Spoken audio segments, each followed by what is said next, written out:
आम पाखे एक सुंदर प्रसंग स्कंद पुराण आधारित ना हूँ कौन ना सांडिल्य महर्षि घर कौटी ना मध्य देश बा मध्य प्रदेश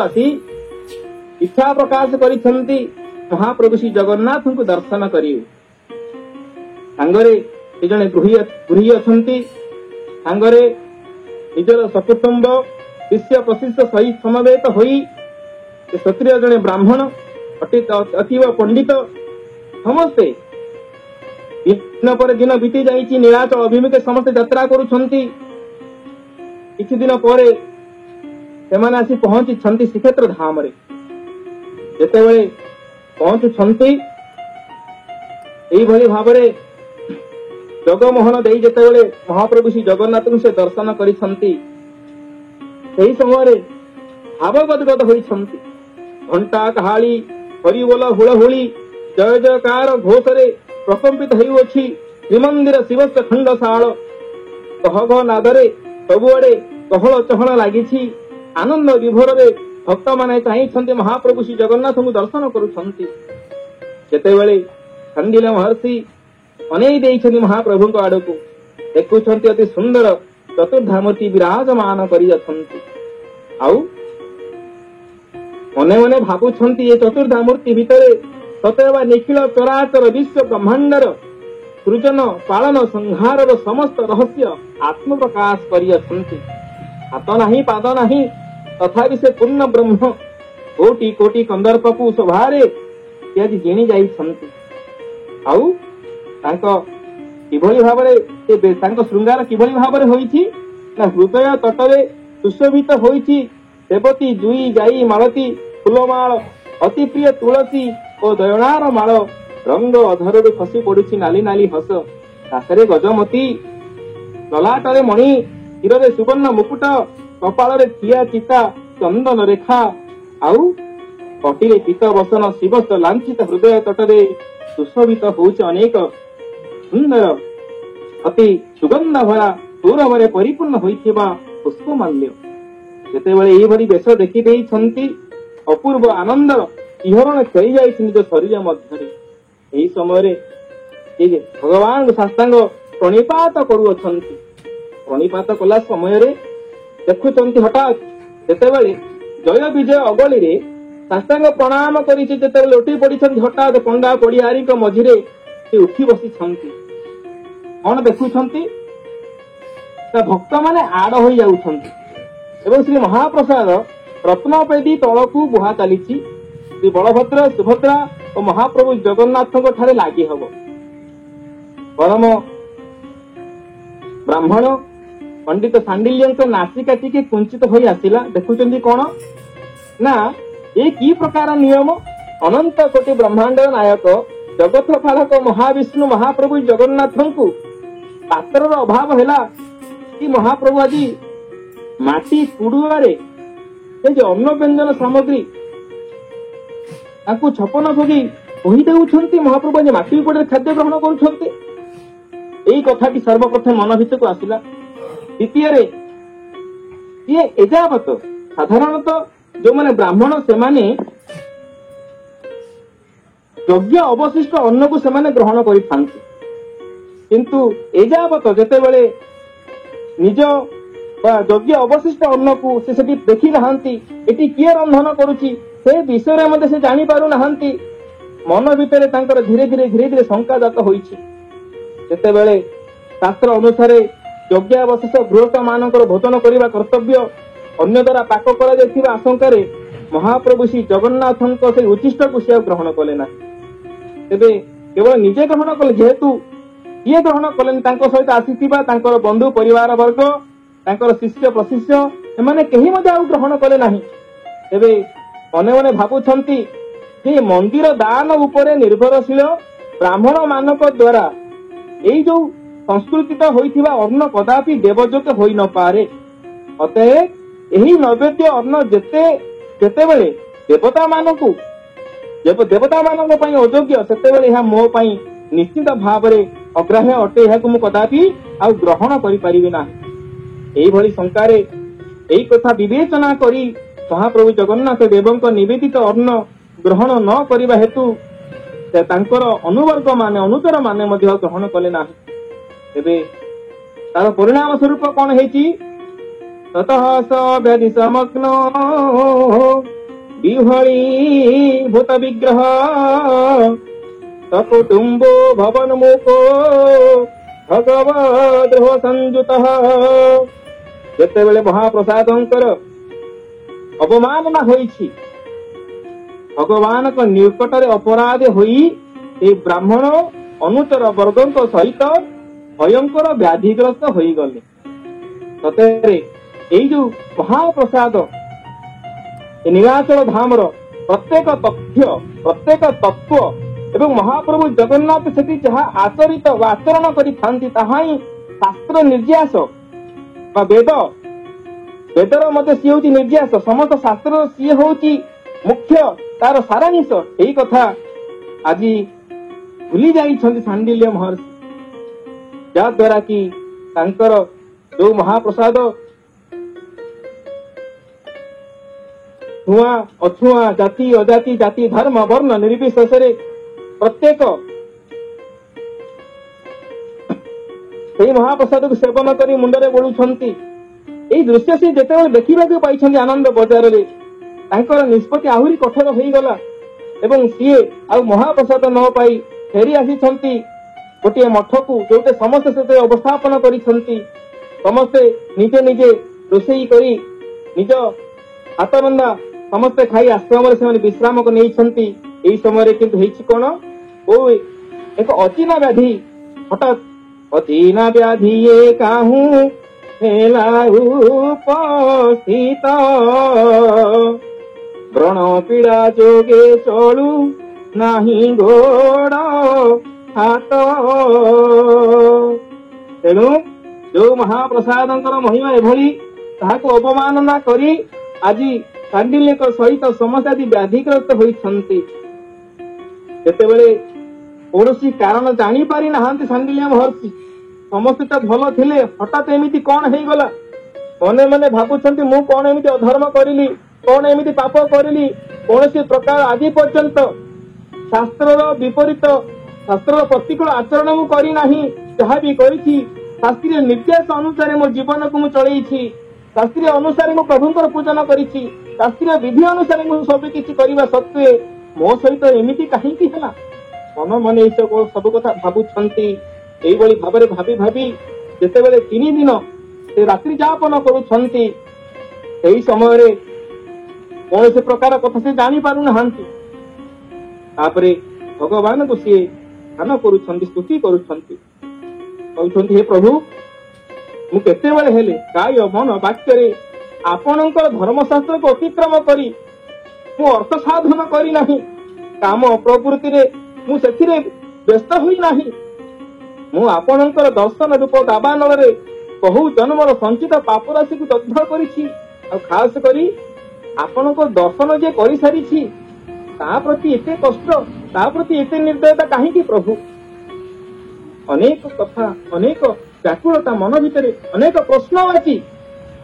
ବାସ୍ତବିକ ଇଏ ନିଷ୍ଠାର ସହିତ ସାଧନ କରିଥିବ, ଯେତେବେଳେ ସିଏ କଷ୍ଟ ପାଏ ପ୍ରଭୁଙ୍କ ପାଖରେ ସେ ସବୁ ସେ ବ୍ୟାକୁଳିତ ହୃଦୟରେ ସବୁ ନିବେଦିତ କରେ, ଅଭିମାନ କରେ। ଠିକ ସେଇଭଳି ଭାବରେ ସାଣ୍ଡିଲ୍ୟ ମହର୍ଷି ଆଜି ଭଗବାନଙ୍କ ନିକଟରେ ସେ ଆଜି ଗୁହାରି ଜଣାଉଛନ୍ତି। ଗୋଟିଏ ପଟରେ ଏମିତି କିଛି ଅପରାଧ କରିନାହାନ୍ତି ବୋଲି ଶାସ୍ତ୍ରୀୟ ବିଚାରରେ ଦୃଢ ଭାବରେ ଘୋଷଣା କରୁଛନ୍ତି, ଅନ୍ୟ ପଟରେ ବ୍ୟାକୁଳିତ ହଉଛନ୍ତି କାହିଁକି? ଏଇ ଶାସ୍ତ୍ର ଆଉ କେହି ନୁହନ୍ତି, ମୋ ମହାପ୍ରଭୁଙ୍କର ତାଙ୍କର ବାଙ୍ଗ୍ମୟୀ ରୂପ। ତେଣୁ କହୁଛନ୍ତି ସାଣ୍ଡିଲ୍ୟ ମହର୍ଷି, ଏ ପ୍ରଭୁ ମୁଁ ଜାଣେ ନା ଶାସ୍ତ୍ର ଅତିରିକ୍ତ କି ଅପରାଧ କରିଛି, ଯଦ୍ୱାରା ସର୍ବାଙ୍ଗରେ ଅହେତୁକ ଭୀଷଣ ପୀଡ଼ା ଉପସ୍ଥିତ ହୋଇ ମତେ ଅତ୍ୟନ୍ତ କ୍ଲେଶ ଦେଉଛି। ମତେ ଏଥିରୁ ରକ୍ଷା କର। ଜ୍ଞାନ ତ ବାପି ତୋତ୍ପାଦ ସରସି ରୁହେ, ତୋ ପରାଗ ଯୋ ଦେବ ସଂକ୍ଷମସ୍ଵ କୃପାମ୍ବୁଧେ। ଭୂମौ ସ୍ଫରିତ ପାଦାନାଂ ଭୂମିରେବାବଲମ୍ବନଂ, ତ୍ୱୟି ଜାତ ପରାଧାନଂ ତ୍ୱମେବ ଶରଣଂ ପ୍ରଭୁ। ଆପଣଙ୍କ ନିକଟରେ ଅପରାଧ ଭିନ୍ନ ଏହି ପୀଡ଼ାରେ ଅନ୍ୟ କୌଣସି ମୁଁ କାରଣ ଦେଖିପାରୁନାହିଁ ଠାକୁରେ। ଏହି କୃପା ସାଗର ଜ୍ଞାନରେ ହେଉ ବା ଅଜ୍ଞାନରେ ହେଉ ଆପଣଙ୍କ ଚରଣାର ବିନ୍ଦରେ ଯେ ଅପରାଧ କରିଛି ତାହାକୁ ମତେ କ୍ଷମା କରନ୍ତୁ। ଭୂମିରେ ଯେଉଁମାନଙ୍କର ପାଦ ସ୍ଖଳିତ ହୋଇଯାଏ, ଯେଉଁମାନେ ଭୂମିରେ ପଡିଯାଆନ୍ତି, ଆଉ ଭୂମି ବ୍ୟତିରେକେ ତାଙ୍କୁ ଆଉ କିଏ ବା ଆଶ୍ରୟ ଦବ? ଆପଣଙ୍କ ପ୍ରତି ଅପରାଧ କରିଥିବା ବ୍ୟକ୍ତି ମାନଙ୍କର ଆପଣ ହିଁ ରକ୍ଷାକର୍ତ୍ତା। ତୱାପରାଧ ଜଂ ପାପଂ ତୁମେବ ଚ କ୍ଷମସ୍ଵ ମେ ବହ୍ନି ସନ୍ତାପତୋ ନସ୍ତେ ବହ୍ନି ସନ୍ତାପଜୋ ପ୍ରାଣଃ। ଆପଣଙ୍କ ନିକଟରେ ଅପରାଧ ଜନିତ ଯେଉଁ ଗୁରୁତର ପାପ ହୋଇଛି ତାହାକୁ ଆପଣ କ୍ଷମା କରନ୍ତୁ, କ୍ଷମା କରନ୍ତୁ, କ୍ଷମା କରନ୍ତୁ। ଅପରାଧ ସହସ୍ରାଣୀ କ୍ରିୟନ୍ତେ ଅହଂ ନିସଂମୟା ଦାସୋୟଂ ଇତି ମେ ମତ୍ୱା କ୍ଷମସ୍ୱ ଜଗଦୀଶ୍ୱର କ୍ଷମସ୍ୱ ପରମେଶ୍ୱର। ହେ ପ୍ରଭୁ, ମୁଁ ଜାଣିପାରୁନାହିଁ, ଯଦି ଏମିତି କିଛି ଅଜ୍ଞାନରେ ହେଉ ବା ଜ୍ଞାନରେ ହେଉ, ଜଣାତରେ ହେଉ ବା ଅଜଣାତରେ ହେଉ, ମୁଁ ତ ଆପଣଙ୍କ ସେବକ, ଆପଣଙ୍କୁ ସନ୍ଦର୍ଶନ କରିସାରିଛି। ଆପଣଙ୍କୁ ଦର୍ଶନ କଲା ପରେ ଆଉ ଏମିତି ସକଳ ପ୍ରକାରର ଧର୍ମ ଅର୍ଥ କାମ ମୋକ୍ଷ ମିଳିଯାଏ, କୌଣସି ପ୍ରକାର ଦୁଃଖ ସଂକଟ ପଡେ ନାହିଁ। ତା ସତ୍ତ୍ୱେ ଆଜି ମୁଁ କଷ୍ଟ ଭୋଗୁଛି। ଅଗ୍ନି ସନ୍ତାପ ଜାତ ଏ ବ୍ରଣ ଅଗ୍ନି ତାପରେ ପ୍ରଶମିତ ଏଭଳି ଭାବରେ ହେଉ। ହେ ପ୍ରଭୁ, ଆପଣ ବ୍ୟବସ୍ଥା କରନ୍ତୁ। ଆଉ ହେଇପାରେ ଏହା ମୋର କୌଣସି ପ୍ରାରବ୍ଧ ଜନିତ କର୍ମ ହେଇପାରେ, ତେଣୁ ଏଇ ଦୁର୍ଦ୍ଦଶାକୁ ଆପଣ ହିଁ ଭକ୍ତ ମାନଙ୍କ ଅପବର୍ଗ ଲାଭର ପ୍ରଧାନ ହେତୁ ହେଇଥିବାରୁ ଏହାକୁ ପ୍ରଶମିତ କରିଦିଅନ୍ତୁ। କାରଣ ଆପଣ ହେଉଛନ୍ତି ଭକ୍ତ ବାଞ୍ଛା କଳ୍ପ ତରୁ। କୌଣସି ପ୍ରକାର କଷ୍ଟ ଆପଣ ନିଜେ ହିଁ ପ୍ରତିଜ୍ଞା କରିଛନ୍ତି, ନ ମେ ଭକ୍ତିଆ ପ୍ରଣଶ୍ୟନ୍ତି, ଆପଣଙ୍କ ଭକ୍ତର ପତନ ନାହିଁ। ବର୍ତ୍ତମାନ ମୁଁ ଅତ୍ୟନ୍ତ ଶୋକ ସାଗରରେ ପତିତ ହୋଇଛି, ମୋତେ ଉଦ୍ଧାର କରନ୍ତୁ। ମୋ ସହିତ ଆସିଥିବା ମୋର ଯୋଉ ଅନୁଚର ମାନେ, ଶିଷ୍ୟ ପ୍ରଶିଷ୍ୟ ମାନେ, ସେମାନଙ୍କୁ ଆପଣ ରକ୍ଷା କରନ୍ତୁ। ଏହିଭଳି ଭାବରେ ଯେତେବେଳେ ସ୍ତବ କରିଛନ୍ତି, ମୁଁ ନିଜ ନେତ୍ରରେ ଆପଣଙ୍କୁ ପ୍ରତ୍ୟକ୍ଷ ଦର୍ଶନ କରିଛି ଏବଂ ଆପଣଙ୍କୁ ଦର୍ଶନ କରିବା ଇଏ କଣ ଅଳ୍ପ ଭାଗ୍ୟର ଫଳ? ପ୍ରଭୁ, ମୋ ଠାରେ ପ୍ରସନ୍ନ ହୁଅନ୍ତୁ। ସେଇ ଜଗନ୍ନାଥ ଏହି ଅପରାଧୀ ସେବକଙ୍କୁ ପରିତ୍ରାଣ କରନ୍ତୁ। ଆପଣ ହେଉଛନ୍ତି ମୋର ସେବ୍ୟ, ମୁଁ ଆପଣଙ୍କର ସେବକ। ସେବ୍ୟ ସର୍ବ ସେବକ ସମ୍ବନ୍ଧାର ଅପରାଧ କ୍ଷମସ୍ଵ ମେ ଇତି ସ୍ତବନ୍ତେ ତସ୍ୟାଶ୍ଚ ଦେହ ପୀଡା ଗମତ୍ତଦା। ଯେତେବେଳେ ଏହିଭଳି ଭାବରେ ହେ ଠାକୁରେ, ଏ ସେବ୍ୟ ଓ ସେବକ ସମ୍ବନ୍ଧ ଅନୁସାରେ ମୋର ଅପରାଧ ଆପଣ କ୍ଷମା କରିଦିଅନ୍ତୁ। ଭଗବାନ ବାସ୍ତବିକ ତବ ପ୍ରିୟ, ସ୍ତୁତି ପ୍ରିୟ, ବନ୍ଦନା ପ୍ରିୟ। ତେଣୁ ଯେତେବେଳେ ଆଜି ଏଇଭଳି ଅତି ସୁନ୍ଦର ଭାବରେ ସ୍ତବ କହିଛନ୍ତି, ବ୍ୟାକୁଳିତ ହୃଦୟରେ ଭଗବାନଙ୍କ ଠାରେ ନିଉଛଳି ହେଉଛନ୍ତି ଭକ୍ତ ଶିରୋମଣି। ଆଜି ସାଙ୍ଗେ ସାଙ୍ଗେ କଣ ହେଇଛି, ତାଙ୍କ ଦେହର ଯୋଉ ପୀଡା ଥିଲା ସେ ପ୍ରଶମିତ ହୋଇଯାଇଛି। ତାପରେ ଯେତେବେଳେ ପ୍ରଶମିତ ହେଇଛି, ଏଇ ସମୟରେ ସେ ଦେଖୁଛନ୍ତି ଧ୍ୟାନ ମାର୍ଗରେ ଏକ ସୁନ୍ଦର ଦିବ୍ୟ ଭଗବାନଙ୍କର ଦର୍ଶନ ଦେଇଛନ୍ତି। କୋଉଭଳି ଭାବରେ ନା ଦଦର୍ଶ ସୁଥ ଗୋବିନ୍ଦମ ନୃସିଂହଂ ଭକ୍ତବତ୍ସଳଂ ଦିବ୍ୟ ସିଂହାସନାରୂଢଂ ଦିବ୍ୟାଳଙ୍କାର ଭୂଷିତଃ। ଭକ୍ତବତ୍ସଳ ଗୋବିନ୍ଦ ଶ୍ରୀ ନୃସିଂହ ଦେବଙ୍କୁ ଦର୍ଶନ କଲେ। ବାଗୀସା ଯସ୍ୟ ବଦନେ ଲକ୍ଷ୍ମୀ ଯସ୍ୟ ଚ ବକ୍ଷସି ତସ୍ୟାସ୍ତେ ହୃଦୟ ସମ୍ବିତ୍ ତନ୍ନୃସିଂହଂ ଅହଂ ଭଜେ। ବୋଲେ ଶ୍ରୀ ନୃସିଂହ ଭଗବାନ କି ଜୟ। ତାପରେ ଏଇ ସମୟରେ ସାକ୍ଷାତ ଉଗ୍ର ନୃସିଂହ ଭଗବାନ ନୃସିଂହ ଦେବଙ୍କୁ ସେ ଦର୍ଶନ କରିଛନ୍ତି। ଦିବ୍ୟ ସିଂହାସନରେ ଆରୂଢ ହୋଇ, ଦିବ୍ୟ ଅଳଙ୍କାରରେ ଅଳଙ୍କୃତ ହୋଇ, ନିଜ କର କମଳରେ ଭଗବତୀ ମାତା ଲକ୍ଷ୍ମୀ ଦେବୀଙ୍କର ପ୍ରଦତ୍ତ ମହାପ୍ରସାଦ ସେ ଅନ୍ନକୁ ଗ୍ରହଣ ପୂର୍ବକ ବାରମ୍ବାର ମହାପ୍ରଭୁ କଣ କରୁଛନ୍ତି ନା ଭୋକ୍ତାର ଅବଶେଷ ଉଚ୍ଚିଷ୍ଟ ସବୁଆଡେ ସେ ନିକ୍ଷେପ କରିବାରେ ବ୍ୟସ୍ତ ଅଛନ୍ତି।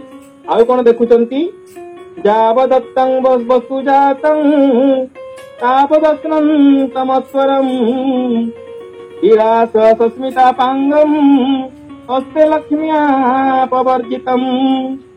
ଏହିପରି ଦେବୀ କମଳା ସହାସ୍ୟ ମୁଖରେ ହସ ହସ ବଦନରେ ତାଙ୍କ ଶ୍ରୀହସ୍ତରେ ଯେଉଁ କିଛି ବସ୍ତୁ ପ୍ରଦାନ କରୁଅଛନ୍ତି, ସେ ତତ୍କ୍ଷଣାତ୍ ବିଳାସ ପୂର୍ଣ୍ଣ କଟାକ୍ଷପାତ ସହିତ ତା ଭୋଜନ କରୁଅଛନ୍ତି। ଇଏ ହେଉଛନ୍ତି ଭୋଜନର କ୍ଷେତ୍ର। ଆଉ ସେଇ ମହାପ୍ରସାଦକୁ ମୋ ଭଗବତୀ ମାତା ଲକ୍ଷ୍ମୀ ରନ୍ଧନ କରିଦଉଛନ୍ତି।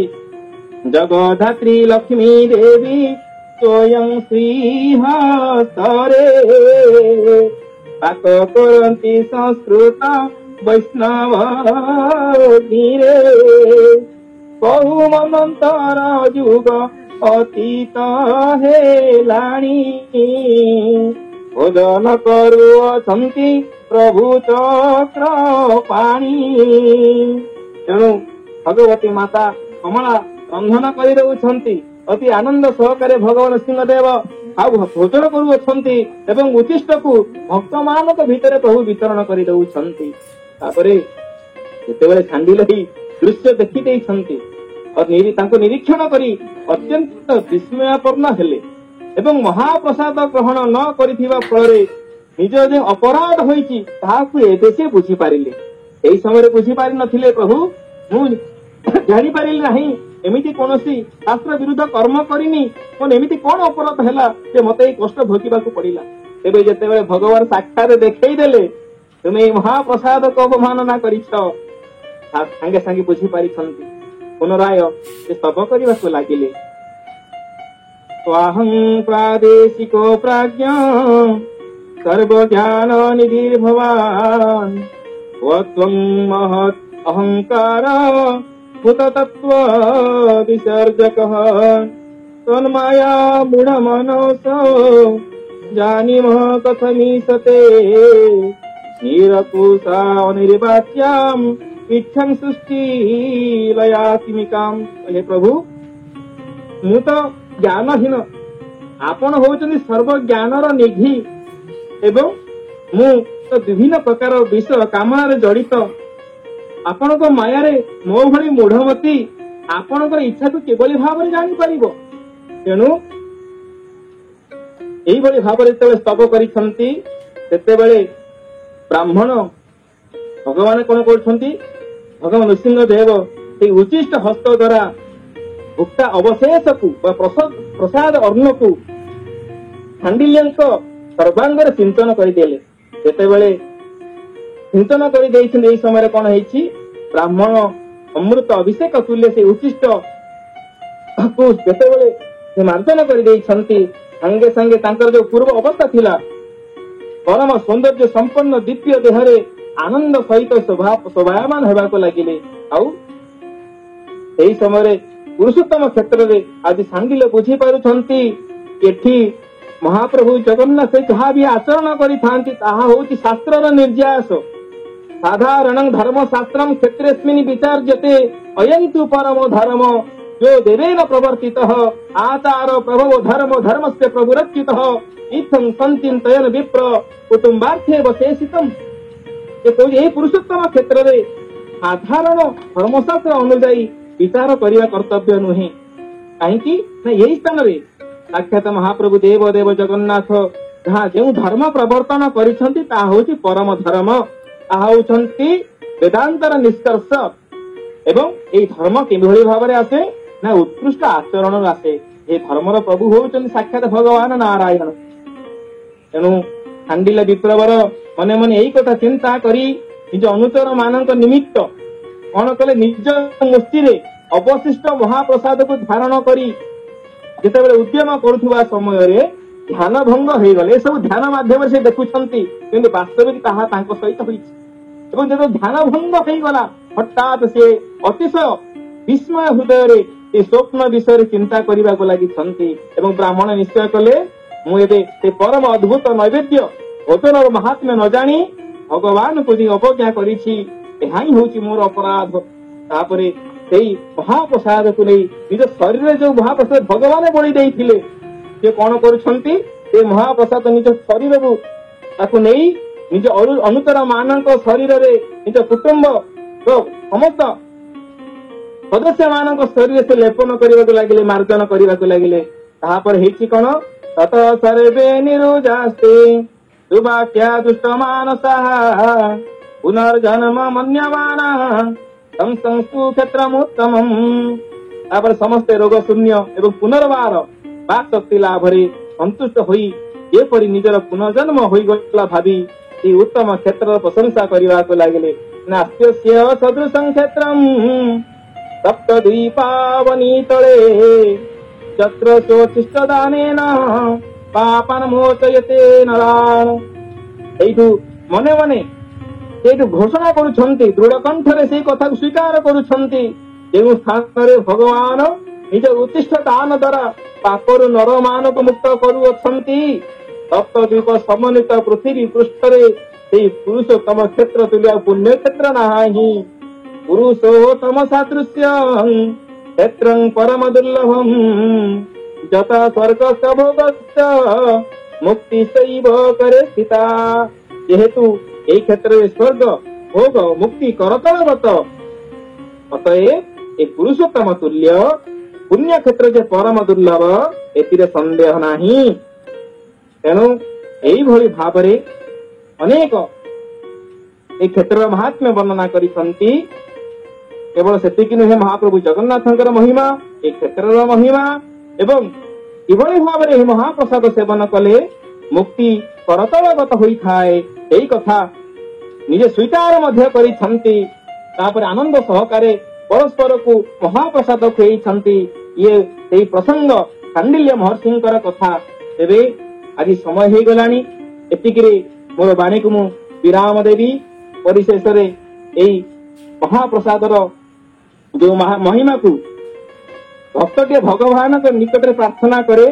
ଖାଲି ସଂକ୍ଷିପ୍ତରେ 5 ମିନିଟ୍ ଆମେ ମହାପ୍ରସାଦର କିଛି ମହିମା, ଆମର ମହାପ୍ରସାଦକୁ ସେବନ କରିବାର ଟିକେ ବିଧି, ଯୋଉ କଥା କି ଆମର ପୁରୁଷୋତ୍ତମ ଶ୍ରୀ ଜଗନ୍ନାଥ ଗ୍ରନ୍ଥରେ ଆମର ପୂଜ୍ୟପାଦ ସାଧାରଣ ଆମର ସମ୍ପାଦକ ଶ୍ରୀଯୁକ୍ତ ଗୋବିନ୍ଦ ଚନ୍ଦ୍ର ବେହେରା ମହାଭାଗ ଲେଖିଛନ୍ତି। ସମସ୍ତେ ଜାଣିବା ଦରକାର, କାହିଁକି ନା ଏବେ ବି ମଧ୍ୟ ଆମ ସମାଜରେ ଯେତେବେଳେ ଆନନ୍ଦ ବଜାରରେ ତାହା ପାଳନ ପାଳିତ ହୋଇ ଆସୁଛି, କିନ୍ତୁ ଯେତେବେଳେ ମହାପ୍ରସାଦକୁ ଆଣି ଆମମାନଙ୍କର ଘରେ ହଉ କୌଣସି କାର୍ଯ୍ୟକ୍ରମରେ ହଉ, ଯେତେବେଳେ ମହାପ୍ରସାଦ ଆମେ ସେବନ କରୁଛନ୍ତି ତାର ବିଧି ଆମେ ମାନେ ଜାଣିନାହାନ୍ତି। ତେଣୁ ଆସନ୍ତୁ ସଂକ୍ଷେପରେ ଏ ବିଧି ବିଷୟରେ ଆମେ ଟିକେ ଶ୍ରବଣ କରିବା। ସର୍ବପ୍ରଥମେ କୌଣସି ଆସନରେ ବସି ମହାପ୍ରସାଦ ସେବନ କରିବ ନାହିଁ। ଦ୍ୱିତୀୟରେ ବୈଷ୍ଣବ ଅଗ୍ନିରେ ପାଚିତ ମହାପ୍ରସାଦ ସହିତ ଅନ୍ୟ କୌଣସି ରନ୍ଧନ ଖାଦ୍ୟ ମିଶାଇ ଖାଇବ ନାହିଁ। ତୃତୀୟରେ ମହାପ୍ରସାଦ ସେବନ ସମୟରେ ଉଚ୍ଚ ନିଚ, ସାନ ବଡ, ଚଣ୍ଡାଳ ବ୍ରାହ୍ମଣ, ଧନୀ ଗରିବ ଆଦି ଭେଦଭାବ ରଖିବ ନାହିଁ। ଶୌଚ ଅଶୌଚ ସମୟ ସ୍ଥାନ କାଳ ପାତ୍ର ନ ବିଚାରି ପାଇବା ମାତ୍ରକେ ମହାପ୍ରସାଦ ସେବନ କରିବା ଉଚିତ। ଆଉ ମହାପ୍ରସାଦ ସେବନ ସମୟରେ ଶ୍ରୀ ଜଗନ୍ନାଥଙ୍କୁ ମନରେ ସ୍ମରଣ କରି ପ୍ରାର୍ଥନା ବୋଲିବ, ନୀଳାଚଳ ନିବାସାୟ ନିତ୍ୟାୟ ପରମାତ୍ମନେ ବଳଭଦ୍ର ସୁଭଦ୍ରାଭ୍ୟାଂ ଜଗନ୍ନାଥାୟ ତେ ନମଃ। ତେଣୁ ଏଇଭଳି ଏକ ମୁକ୍ତିପ୍ରଦ ସୁଖୁଲି ନିର୍ମାଲ୍ୟ କଣିକାକୁ ପ୍ରତିଦିନ ସ୍ନାନ ପରେ ଖାଦ୍ୟ ଗ୍ରହଣ ପୂର୍ବରୁ ଆଜୀବନ ସେବନ କଲେ ନିଶ୍ଚିତ ଭାବରେ ମୋକ୍ଷ ପ୍ରାପ୍ତି ହୁଏ, ଏଥିରେ ତିଳେ ମାତ୍ର ସନ୍ଦେହ ନାହିଁ। ଖାସ ସେଇଥିପାଇଁ ଭକ୍ତଟିଏ ଭଗବାନଙ୍କୁ ପ୍ରାର୍ଥନା କରେ। ଏ ଭକ୍ତ ଆଉ କେହି ନୁହନ୍ତି, ଆମର ପ୍ରଭୁ ଅରଚିତ ଦାସ। ସେ କଣ ମାଗୁଛନ୍ତି? ସାଧୁ ଜନଙ୍କ ସଙ୍ଗେ ଦିନ ବଞ୍ଚିବି ରଙ୍ଗେ ତୁମ୍ଭ ଚରଣେ ଚିତ ଥାଉ ଥିବ ମୁଣ୍ଡେ ନିର୍ମାଲ୍ୟ ଥିବ ତୁଣ୍ଡେ ଆକୃଷ୍ଣ ବୋଲି ଜୀବ ଯାଉ ହେ ମହାବାହୁ ଜଗନ୍ନାଥ ବୋଲି ଜୀବ ଯାଉ। ତେଣୁ ସେଇ ମହାପ୍ରସାଦକୁ ଆମେମାନେ ପ୍ରତ୍ୟହ ନିତ୍ୟ ପୂଜା ପରେ, ସ୍ନାନ ପରେ ଏବଂ ଖାଦ୍ୟ ଗ୍ରହଣ ପୂର୍ବରୁ ନିଶ୍ଚିନ୍ତ ଭାବରେ ସମସ୍ତେ ସେ ନିର୍ମାଲ୍ୟ ପଢିକାଏ ପାଇବା। ଯୋଉ କଥା ଗଣକବି ବୈଷ୍ଣବ ବାଣୀ କହିଲେ, ଆଟି କାକୁ ଚାଟି ଟିକିଏ ପାଇଲେ ଜମ ତାଟି କରେ ଚୁନା। ସେଇଥିପାଇଁ ଚାରଣ ଗୋଷ୍ଠୀରେ এই ସୁନ୍ଦର କୀର୍ତ୍ତନ କରାଯାଏ। ଜୀବନ ଯିବାର ବେଳେ ପାଶୋରିନ ଦେବ ହେଳେ କୈବଲ୍ୟ କଣିକେ ମୋର ତୁଣ୍ଡେ ଦେବ ଆଣିକି ମଣିମା ଶୁଣିମା ହେଉ ନିବେଦନ ବାଣିକି ନିବେଦନ ବାଣିକି ନିବେଦନ ବାଣିକି। ଏତିକିରେ ମୋର ବାଣୀକୁ ବିରାମ ଦଉଛି। ଜୟ ଜଗନ୍ନାଥ, ଜୟ ଜଗନ୍ନାଥ, ଜୟ ଜଗନ୍ନାଥ।